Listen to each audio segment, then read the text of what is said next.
할렐루야. 오늘 말씀은 이제 빌립보서 마지막 말씀입니다. 어제는 빌립보서 3장에서 빌립보 교회의 몇 가지 도전 위협들에 대하여서 말씀을 나누는데 그 중에 한 개밖에는 나누지 못했습니다. 율법주의의 도전이었던 것이었죠. 또 빌립보 교회는 또 한 가지 도전이 있었는데 3장 17절 이후에 보면은 이 방종주의라고 하는 것이 있습니다. 이제 율법주의도 문제지만 방종주의도 문제이죠.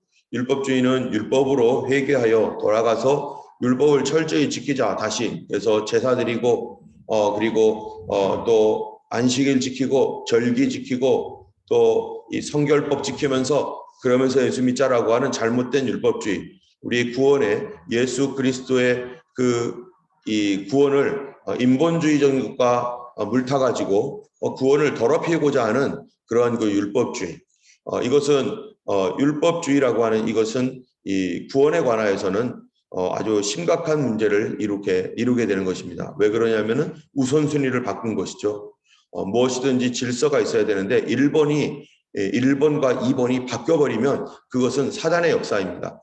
그래서 먼저는 오직 예수 복음이고 그 다음이 우리의 선한 삶을 얘기하는 것이지 선한 삶과 예수 복음을 함께 놔버리면 이것은 바로 이게 복음을 무너뜨리는 그런 일들이 생기는 것이죠. 그래서 이 중세교회 때 로마 천주교회가 이 복음과 인간의 행위를 같은 선상에 놨기 때문에 그래서 타락한 것이고 결국 그게 어디로 갔냐면은 이 교황이 세상 권력을 지배하고 세상을 지배하는 그러한 이 탐욕으로 넘어가 버리게 되는 그런 결과를 가지게 됩니다. 우리가 전혀 예상하지 못한 방법으로 가게 되는 것이기 때문에 우리가 믿음 생활을 할 때 우선순위, 순서를 딱 정해놔야 됩니다. 오직 예수 복음이 가장 우선이고 그 다음이 우리의 삶이 따라가는 것이지 이것을 복음과 함께 놓고 그것을 구원의 조건으로 놓을 때는 전혀 예상하지 못한 결과를 가지게 된다는 것입니다. 때문에 사도 바울이 이 성령의 감동 가운데 오직 복음을 먼저 두라라는 것이죠. 그 다음이 이 복음의 삶을 살아가는 그런 삶이 필요하다는 것이고 또 방종주의는 이제 우리는 율법은 다 끝났으니까 하면서 우리 마음대로 살아도 된다라고 하는 이런 구원파식의 어떠한 생각들입니다. 율법은 더 이상 필요 없다라고 했는데 그 중에 율법 중에서는요 3가지가 있어요. 율법이 하나는 시민법, 두 번째는 도덕법, 두 번째는 세 번째는 의식법. 이 중에서 이 의식법과 시민법이라고 하는 것은 구약의 율법에서 이것이 다 예수 그리스도 안에서 완성이 되고 교회로 완성이 되어가는 것입니다. 그러나 도덕법이라는 것은 영원토록 변치 않는 거예요. 인류가 있는 존재하는 한 영원토록 변하지 않습니다. 살인하지 말라, 간음하지 말라, 도둑질하지 말라, 탐심을 품지 말라, 특별히 부모를 공경하라. 이런 것들은요 영원히 변하지 않는 것이죠. 그런데 어떤 방종주의자들은 이런 것들도 버려버리는, 그래서 우리 자기 마음대로 살아가는 이 방종주의에 빠지는 그러한 죄를 17절부터 이렇게 얘기하는 것이죠. 그래서 여러 사람들이 십자가의 원수를 행한다. 19절에 그들의 마침은 멸망이고 그들의 신은 배이고 그의 영광은 자기의 부끄러움에 있고 땅의 일을 생각하는 자다 하면서 이 땅만 바라보면 결국 방종주의는 이 쾌락주의로 빠져버리게 되고 육신적 쾌락주의에 빠짐으로 말미암아 바로 이 자기들이 스스로 타락하게 되는 그런 결과를 갖게 된다는 것입니다. 또 3번째로는 오늘 본문에 나오는 것인데요. 이거는 더 실제적인 문제인데 2절에 있습니다. 내가 유오디아를 권하고 순두개를 권하노니 주 안에서 같은 마음을 품으라. 또 참으로 나와 멍에를 같이 한 내게 구하노니 복음에 나와 함께 힘쓰던 저 여자들을 돕고 또한 글레멘드와 또 그 외에 나의 동역자들을 도우라. 그 이름들이 생명책에 있느니라. 여기 보면은 사도 바울이 빌립보 교회를 개척을 하고 또 빌립보 교회가 성장하는 데 있어서 많은 사람들이 그를 도왔습니다. 그런데 그 교회에 유오디아와 순두개라고 하는 이런 귀한 자매님들이 있는 거예요. 아마 믿음의 집사님들이든지 뭐 그러겠죠. 이 두 분이 정말로 복음에 열정적이고 하나님을 경외하고 하나님을 사랑하는 그런 귀한 사람들인데, 그러나 유오디아와 순두계가 여러 가지 부분에서 서로 맞지 않는 어떤 그런 것들이 있습니다. 그러다 보니까 둘 다 하나님을 사랑하고 경외하고 참으로 귀한, 참으로 너무나 소중한 사람들인데도 불구하고 둘이 하는 일마다 어떤 성격이 다르거나 스타일이 다르거나 생각하는 방식이 다르나 그럴 수 있잖아요. 그런 일로 인해서 자꾸 이렇게 부닥쳐 왔나 봐요. 그렇게 부닥치니까 이 교회에 이것이 어려움이 되는 거예요. 이들이 어떠한 일을 했느냐? 3절에 보니까 또 참으로 나와 멍에를 같이 한 내게 구하노니 복음에 나와 함께 힘쓰던 저 여자들, 복음에 나와 함께 힘썼다는 것입니다. 유오디아와 순두계가 이 빌립보 지방의 복음을 위해서 함께 힘썼고, 또 우리가 뒤에 보면은 이 사도 바울이 어려웠을 때 이 14절에 보면은 그러나 너희가 내 괴로움에 함께 참여하였으니 잘하였도다. 사도 바울의 어려운 시절에 함께 참여한 교회였어요. 그러면 유오디아와 순두계가 둘이 그냥 가만히 있었겠습니까? 이가 하나님의 그 복음 사역을 위해서 이 두 사람이 열정적으로 하나님을 섬기고 사도 바울을 도왔는데 이들도 당연히 그랬었을 것이죠. 15절에 보면은 빌립보 사람들아 너희도 알거니와 복음의 시초에 내가 마게도냐를 떠날 때 주고받는 내 일에 참여한 교회가 너희 외에 아무도 없었느니라. 복음의 처음 이 마게도냐 교회가 이제 세워지고 빌립보 교회가 세워지고 그러면서 교회가 조금씩 자라나게 되었을 때 그 시초부터 마게도냐를 떠나서 아가야 지방으로 갈 때 그때도 하나님의 그 일에 주고받는 일, 바로 이 선교 헌금을 보내고 기도해주고 이런 모든 일에 그들이 이 빌립보 교회만 유일하게 빌립보 교회만 참여했다는 거예요. 저쪽에 있는 갈라디아의 여러 가지 교회들도 있었지만은 그러나 빌립보 교회가 사도 바울에 대하여 특별한 마음을 가지고 사도 바울의 이러한 이 사역들 가운데서 계속해서 그들이 기도하면서 선교 헌금을 주고 후원하면서, 그러니까 사도 바울 마음속에는 늘 감사한 거죠. 이 하나님께서 빌립보 교회를 통해서 계속 필요한 것들을 공급해 주시는데 한 번만이 아니라 두 번, 세 번을 계속해서 공급해 주는 그런 일들이 있었습니다. 지금이야 그냥 이 어카운트가 있어서 보내면 되지만 예전에는 뭔가를 보내려면은 사람이 와서 또 바울을 찾아야 되고 왔다 갔다 하는 일이 이게 보통 어려운 일이 아니죠. 그래서 요번에도 빌립보 교회가 사도 바울이 감옥에 갇혔었을 때 에바브로디도를 일부러 보내가지고 사도 바울의 형편을 살피고 필요한 것들을 공급해주고 그들을 위해서 우리가 기도하고 있으니까 우리 사도 바울 선생님 힘내시라고 하면서 이런 편지도 주고 이랬던 교회가 바로 빌립보 교회, 정말로 정이 많고 참으로 사랑이 많은 그런 귀한 교회. 그러니까 이 사도 바울이 뭐라고 하냐면은 그러므로 나의 1절에 보면은 나의 사랑하고 사모하는 형제들, 나의 기쁨이요 면류가 아닌 사랑하는 자들아 하면서 계속해서 이 감사하고 또 감사하고 또 감사한 마음을 이 빌립보 교회에게 이렇게 전하는 거예요. 우리가 이 선교 사역을 하는 데 있어서 우리가 함께 기도도 해주지만 정말로 필요한 것은 그 선교 사역하는 데 있어서는요, 물질적인 어떤 후원, 물질적인 이 도움이 정말로 필요합니다. 이 때문에 우리가 누군가를 선교하는 일을 도울 때는 반드시 그 뒤에 하나님께서 이 재물을 무엇을 위해 사용할 것인가, 바로 하나님의 나라와 영광을 위한 재물로서 우리의 이 재물을 잡아다가 하나님 앞에 희생제물 드리듯이 이렇게 드리는 이 사역이 너무나 소중하고, 그러한 것들을 받을 때마다 선교사님들이 얼마나 위로가 되고, 참으로 이 선교 현장에서 정말로 부닥치는 일들도 많고 교회가 없는 그곳에서 살아가면서 특별히 그 가족들, 선교사들의 부부들이야 내가 결단해서 내가 선교하자 해가지고 갔지만 어린 자녀들은 어떻겠어요? 얼마 전에도 시리아 땅으로 시리아가 열려가지고 시리아 땅으로 간 한 선교사 가정이 있는데요. 그 시리아 땅이 열렸을 때 호주와 뉴질랜드만 열려 있어요. 나머지는 다 이 비자가 다 닫혀 있습니다. 가도록 못하고 있습니다. 그 시리아는 여행 금지 구역입니다.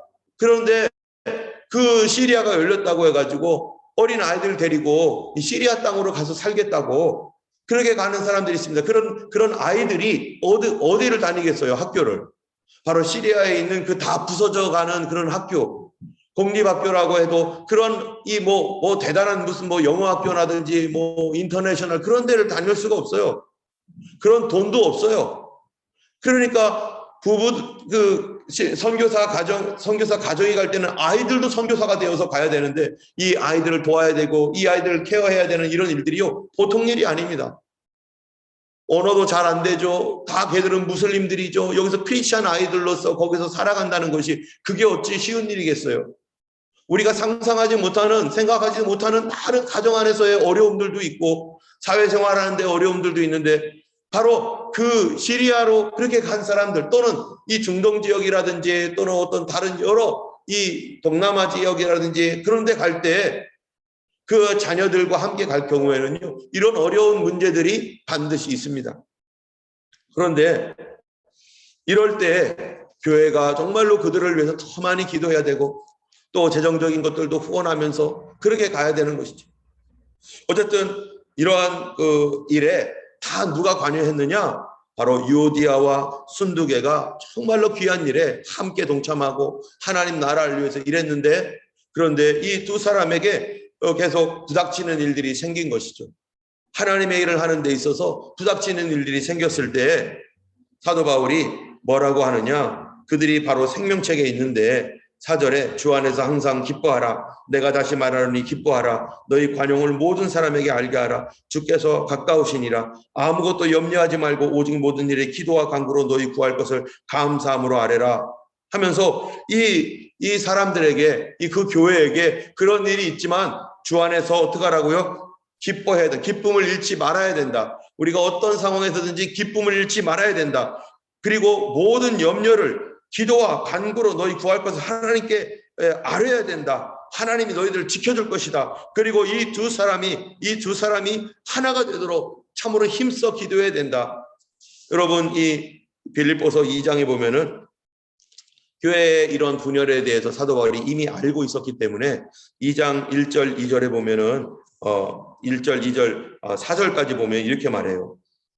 그러므로 그리스도 안에서 무슨 권면이나 사랑이나 사랑의 무슨 위로나 성령의 무슨 교제나 긍휼이나 자비가 있거든 마음을 같이하여 같은 사랑을 가지고 뜻을 합하여 한 마음을 품어 아무 일에든지 다툼이나 허용으로 하지 말고 오직 겸손한 마음으로 각각 자기보다 남을 낮게 여기고 각각 자기 일을 돌아본대로 또한 각각 다른 사람들의 일을 돌아보아 나의 기쁨을 충만하게 하라.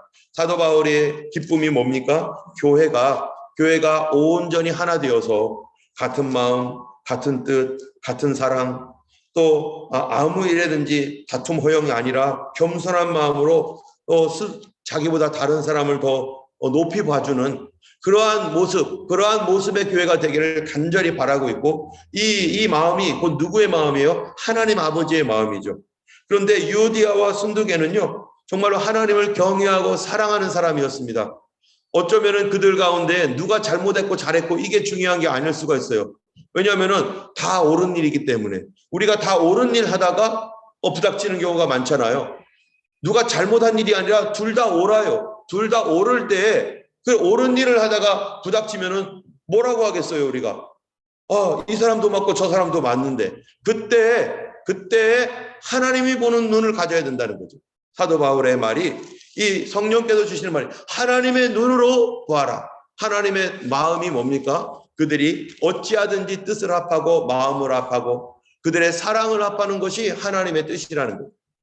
그 사도 바울이 지금 바라보고 있는 그것이 뭐냐면은 누구든지 먼저 화해의 손을 내밀고 서로 이해해주고 용서해주고 그러한 하나님의 뜻을 구하는 삶. 비록 어떤 경우에는 자기의 성격이 자기의 어떠한 그 스타일이 자기의 민족적인 배경이 바뀌지 않기 때문에 이 한국 사람과 독일 사람이 뭐 생각이 같겠어요? 유디아와 순두개가 어느 지역 사람인지 몰라도 그 당시에는 모든 그 지역 사람들이 다 와가지고 다민족 국가를 이루고 있기 때문에 뭐 서로 다른 민족적 배경이 있을 수도 있습니다. 그런 가운데 우리는 이게 옳은데 저 사람은 저게 옳다고 생각하고 성경에서는 그런 거에 대해서 어떠한 얘기를 하고 있지 않다면은 이 사람도 맞고 저 사람도 맞는 거가 될 수도 있는 거거든요. 그럴 때 더 중요한 것이 뭐냐? 바로 하나님의 뜻대로 누가 먼저 살아갈 것인가? 하나님의 뜻을 먼저 누가 구할 것인가? 서로 간에 우리 안에 살다 보면 자존심이라는 것이 막 올라오거나 막 이럴 수 있습니다. 그럴 때 하나님 앞에 누가 먼저 무릎을 꿇고 하나님 앞에 엎드릴 것인가? 이런 부분에 있어서 우리가 하나님의 교회에 서로 다른 많은 사람들, 그 외에 또 누가 있습니까? 클레멘트, 또 나의 동역자들, 이런 사람들이, 여러 사람들이 섞여 있는 이러한 그 어려운 문제들, 그런 가운데서 하나님께서 무엇이라고 한다고요? 뜻을 합하여 한 마음을 품으라. 때문에 하나님께서 바라보는 눈으로 보지 않으면은 이런 문제가 해결되지 않습니다. 왜 저 사람이 여기에 있는가? 하나님께서 나를 도우라고 있고 하나님의 그 거룩한 뜻을 위하여 저 사람도 동역자구나. 하나님의 나라를 위한 함께 이루어갈 하나님의 동역자로서 우리를 색깔이 다르지만 그러나 조합하고 화합하게 하기 위해서 하나님께서 우리에게 이게 함께 있게 하는 거구나 라고 하는 하나님의 눈으로 바라보지 않는 한 절대로 해결될 수가 없습니다. 여러분, 우리 자신의 일들도 마찬가지죠. 내가 지금까지 살아왔던 과거를 돌아볼 때 힘들고 어려웠던 일, 억울하고 또 많은 그 괴로움들이 있었던 일들, 그런 것들이 다 마음속에 상처가 있었을 때 이거를 사람들에 대한 상처로 계속해서 바라볼 수밖에 없어요. 그때 그 사람이 그랬고 이 사람이 그랬고 저 사람도 그랬는데 이것이 계속 속에 원망과 원한으로 자리 잡고 있지만, 그러나 이것이 어떻게 해결됩니까? 그게 어떤 식으로 해결됩니까? 아무도 해결해 주지 못합니다. 이 땅에서는 아무도 해결해 주지 못해요. 그런데 하나님만 해결해 주시는데 어떻게 해결해 줬어요? 저 같은 경우는 그 어떤 사람에 대한 원망과 원한과 정말로 그렇게 뒤통수를 쳤던 그 일들, 그래 두고 보자 이랬던 일들이 기도하면서 하나님께서 저에게 가르쳐 주셨던 게 뭡니까? 내가 너를 위해서 내가 그 일을 허락했다. 그러한 상처와 아픔들, 그런 것들을 통해서 하나님만 의지하는 사람이 되도록 내가 너에게 그것들을 허락했고, 그리고 너가 그렇게 고립되어 있었을 때 내가 도와줬지 않냐. 그런 마음을 가지니까 싹 사라져 버리는 거기에 대한 미움과 원망이 아니라 하나님이 나를 위해서 이렇게 하셨구나. 하나님께서 그 아픔과 슬픔도 나와 동일한 아픔과 슬픔을 갖는 수많은 사람들의 그 심정을 알게 하고, 그리고 그들을 돕게 하고, 그래서 나를 그렇게 훈련시키느라고 하나님께서 나도 그 길을 다 걸어가게 하셨구나. 그리고 그들이 그렇게 한 것이 아니라 하나님이 허락했으니 그렇게 된 것이었구나. 여러분, 이 교회 안에서의 이러한 그 부닥침도 마찬가지.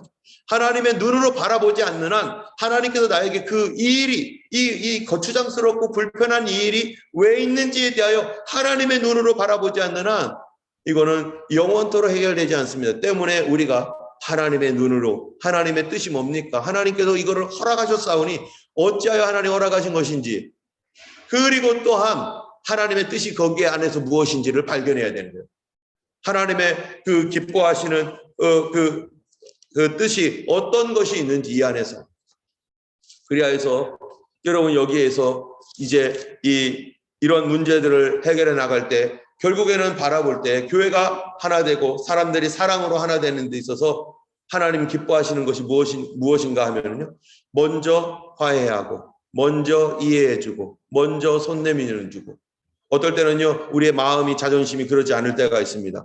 그러나 어떨 때는 사람에게는 내가 먼저 머리를 숙이고 이해해달라고 그랬지만 그것이 바로 하나님께서는, 하나님 앞에서는 승리하는 일이 될 수도 있고, 어떤 경우에는 사람 앞에는 내가 계속해서 잘했다 하면서 이렇게 하지만 하나님 앞에서는 패배한 일도 될 수 있습니다. 우리가 하나님이 보실 때 하나님이 뭘 더 기뻐하실까? 하나님이 어디를 더 즐거워하실까? 내가 어떻게 하는 것을 더 기뻐하실까라고 하는 그런 관점으로 보지 않으면, 사람의 눈으로 보면은 인간은 우리의 육신이 있기 때문에 절대로 우리는 머리가 숙여질 수가 없습니다. 하나님의 눈으로, 하나님 때문에, 예수님 때문에, 예수님도 십자가 고통을 당했고, 예수님도 마음의 고난을 당했고, 예수님도 그 억울함을 당했고, 그렇다면 예수님께서 나에게 지금 원하는 것이 무엇인가?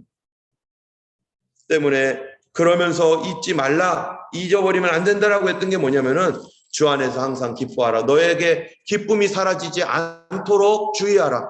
어떤 부닥치는 문제가 생길 때 우리 기쁨이 싹 사라지잖아요. 그럴 때 이 기쁨이 사라지지 않도록 하려면 어떻게 해야 됩니까?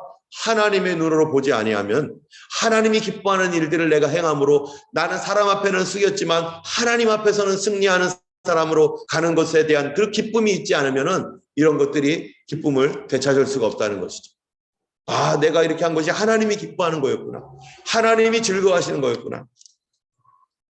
그래서 7절에 보면은 그리하면 모든 지각에 뛰어난 하나님의 평강이 그리스도 예수 안에서 너희 마음과 생각을 지키시리라. 그리고 사도 바울이 또 빌립보 교회에 이런 여러분이 나의 선물이다 라고 말하면서 11절에 보면은 내가 궁핍함으로 말하는 것이 아니다. 나는 비천에 처할 줄도 알고 12절에 풍부에 처할 줄도 알고 배고픔, 배부름, 궁핍 뭐 이런 모든 것에 다 경험을 했는데 내가 이런 모든 것에 일체의 비밀을 배웠노라 하면서 그가 그 속에서 어떻다는 거예요. 하나님의 뜻을 발견하고 하나님이 뭐를 원하는지 하나님이 기뻐하는 것이 무엇인지 그런 눈으로 바라보게 되었다는 것이죠. 그 비결, 그 비밀 그러면서 내게 능력 주시는 자 안에서 내가 모든 것을 할 수 있느니라. 이 모든 것이 뭡니까? 모든 것을 다 부수는 일입니까? 그게 아니라 여기에 보니까 비천에 처할 줄도 아는 것, 풍부에 처할 줄도 아는 것, 배고픔, 배부름 모든 일에 믿음을 지키고 기뻐하고 어떠한 일이든지 정말로 그 위에 보면은 11절에 내가 궁핍함으로 말하는 것이 아니라 어떠한 형편에든지 나는 자족하기를 배웠노라. 자족할 줄 아는 마음. 아, 만족해. 아, 괜찮아. 아, 나는 됐어. 여기까지만 하면 하나님이 허락한 거는 여기까지라면 나는 더 가지지 않아도 돼. 하나님께서 이거를 기뻐한다면은 나는 이것으로 만족해. 그게 뭐예요? 내게 능력 주시는 자 안에서 내가 모든 것을 할 수 있는 일이라. 그게 무슨 말입니까? 나는 불평하지 않는다. 나는 즐거워한다. 나는 자족할 줄 안다. 이런 모든 것들 하나님이 주셨으면 나는 기쁨으로 그것을 받을 줄 안다. 사실 사도 바울은 죽음까지도 기쁨으로 받을 각오가 되어 있는 사람이었습니다. 오늘도 우리가 하루 살아갈 때 정말로 내가 궁핍함으로 말하는 것이 아니라 어떠한 형편에든지 나는 자족하기를 배웠노라. 이런 사람만이 내게 능력 주시는 자 안에서 내가 모든 것을 할 수 있느니라. 주님만으로 만족하며 예수님을 더 사랑하고 주님이 더 기뻐하는 게 뭘까? 주님이 더 즐거워하시는 것이 뭘까? 그럴 때 하나님은 가만히 계시겠어요? 우리에게 그분의 평강과 위로와 하나님께서 합력하여 선을 이루신가 더 놀라운 그러한 그 선물들을 우리 하나님께서 예비하고 준비하셨습니다. 그리하여서 우리 하나님의 뜻을 성취하고 우리를 통해 하나님이 그 놀라운 일들을 이루어 가실 줄로 믿습니다. 오늘도 우리가 주님과 함께 동행하며 예수 안에서 함께 믿음으로 살아가는 그런 하루가 되기를 우리 예수님의 이름으로 간절히 축원하고 또 승리하는 하루가 되기를 간절히 원합니다. 우리 288장 1절과 마지막 절 부르시면서 함께 찬양하고 주님 우리의 헌신을 하나님이 기뻐 받을 수 있는 그러한 자족하는 헌신으로 주님께 나아가도록 같이 그렇게 기도했으면 좋겠습니다. 288장입니다.